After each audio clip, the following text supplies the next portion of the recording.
let's get you buckled up.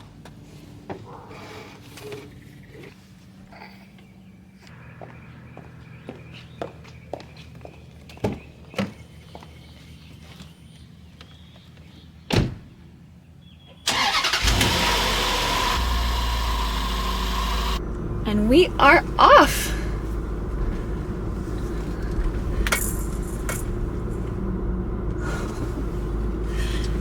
You okay back there?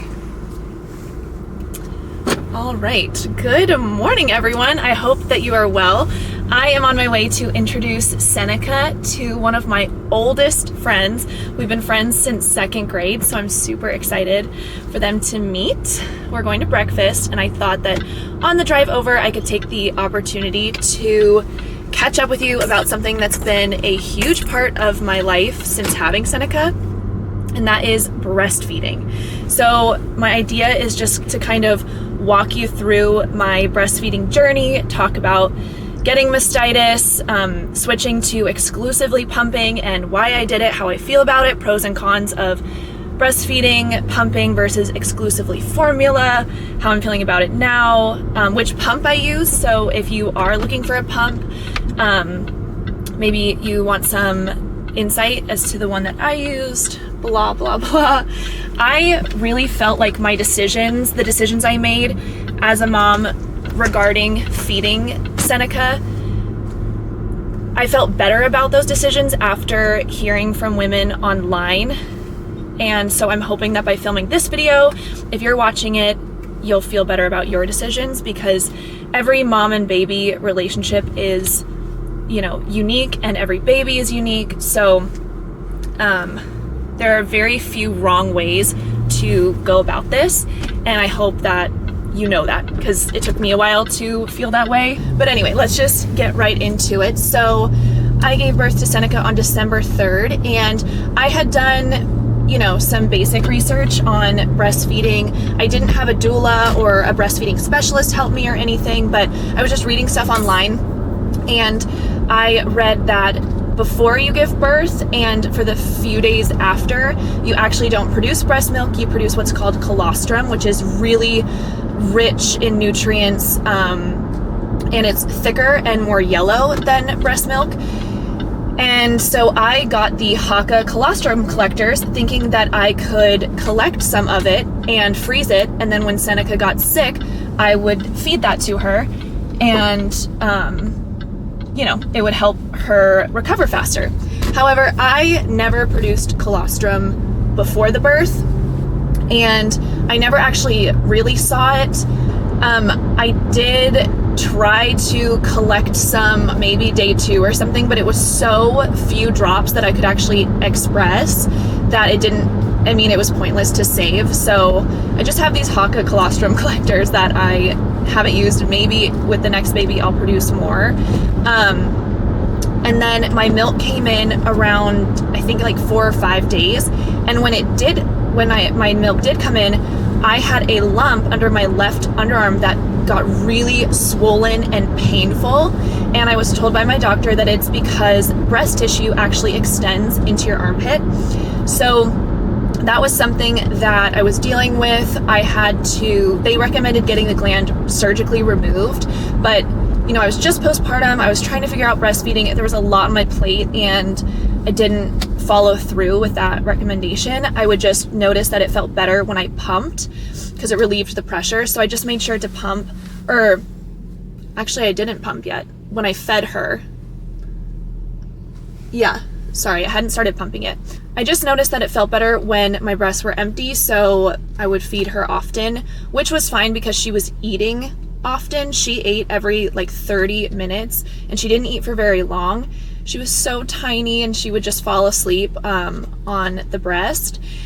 And this was fine because I was recovering and all I was doing was spending time with her. But I can't imagine if she had continued to cluster feed like that, trying to live a normal life with a baby who is just constantly feeding.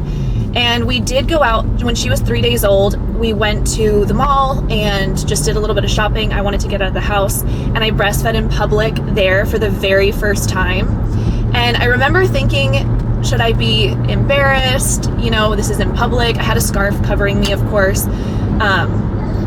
And yeah, it was really nice. I don't know if it's because I know that Mexican culture, they're very baby oriented. I mean, you can just tell when you're there. People were coming up to us and talking to us and giving, you know, they're just so friendly and they just love babies that I knew it wasn't going to be an issue. So I would probably feel a little more uncomfortable breastfeeding here in Arizona or in the US, just because, I don't know, I feel like people are more judgy. I don't know if that's true. That's just how I feel. Let me know if you've breastfed in public and had any experiences, good or bad. So anyway, day 10, or a few days before that, let's say day 7, I get mastitis. So I have a fever. It hurts when she's feeding. It's like a piercing pain on your nipple. I absolutely loathed feeding her. Of course, I did it because I'm feeding my baby. I love her more than anything. I'd endure any amount of pain to make sure that she was okay. But it wasn't this bonding experience that everyone tells you it's going to be. For me, it was this anxiety-inducing experience. So I had to hype myself up before feeding her every single time because I just knew how painful it was going to be. And I'm feeding her all through the night. We co-slept. In case you don't follow me on Instagram, you wouldn't know that, but I did co-sleep, and I'll make a whole video on sleep. Are you okay back there? Yeah, you lost your binky, huh? Oh no, you lost your binky. All right, so I get mastitis within the first week of starting to breastfeed. I have a terrible fever. My breasts are engorged.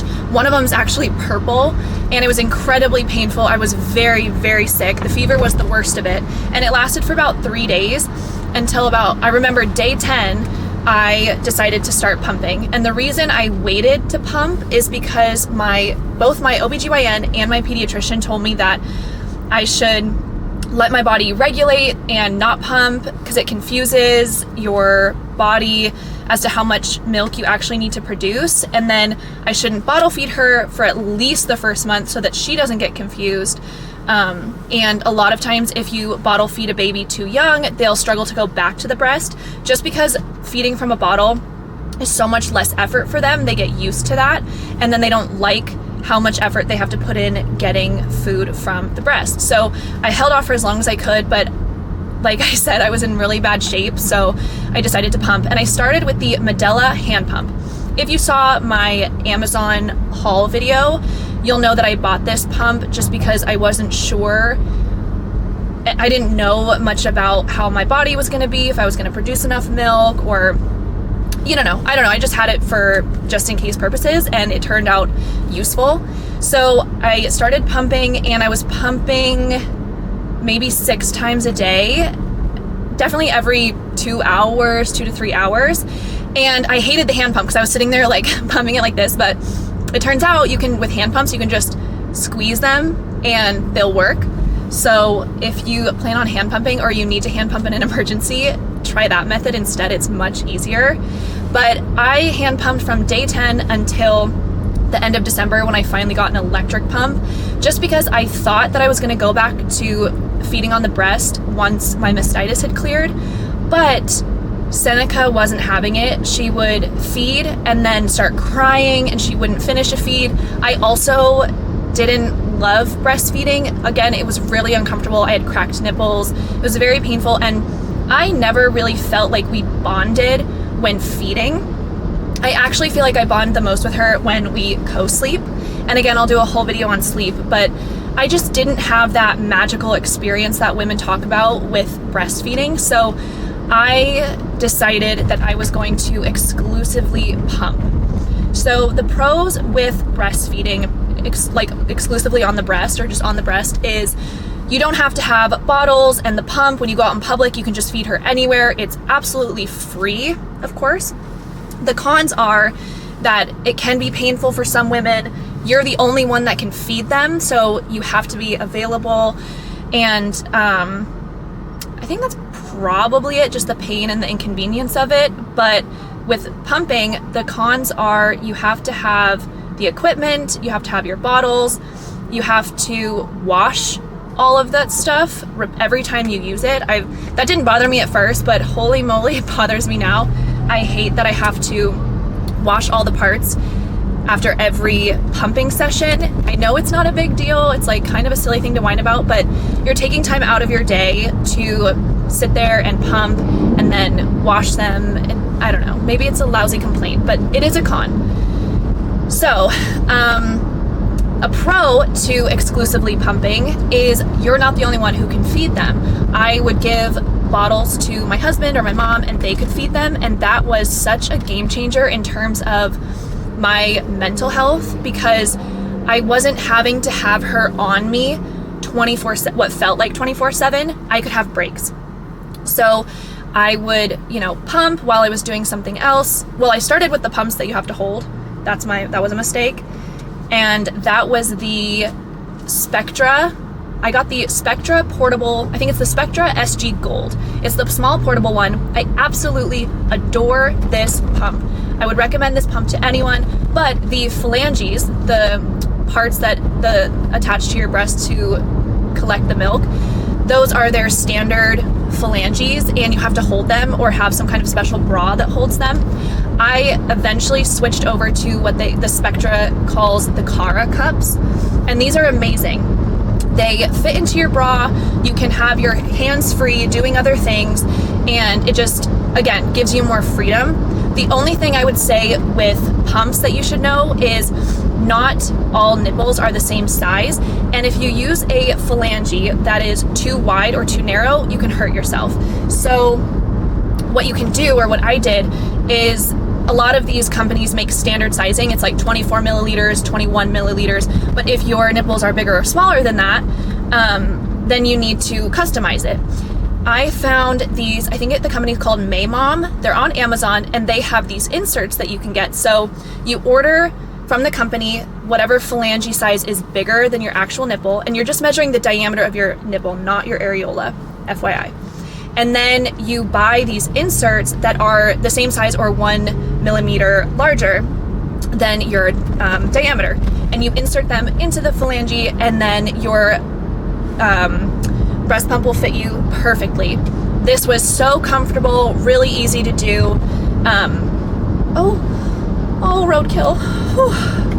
It was a big bird. Honestly, it looked like a turkey, but I don't think there's wild turkeys running around Arizona.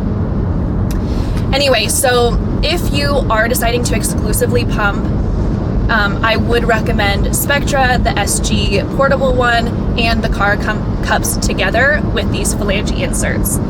Back to the pros of breastfeeding, I think really the biggest one is, as I said, other people can feed her, and I can feed her in public without having to get somewhere private or put on a scarf, etc. But you're still pumping, quite often throughout the day, and you have to stop and take the time to do this, which of course you're feeding your baby, that's not a big deal, but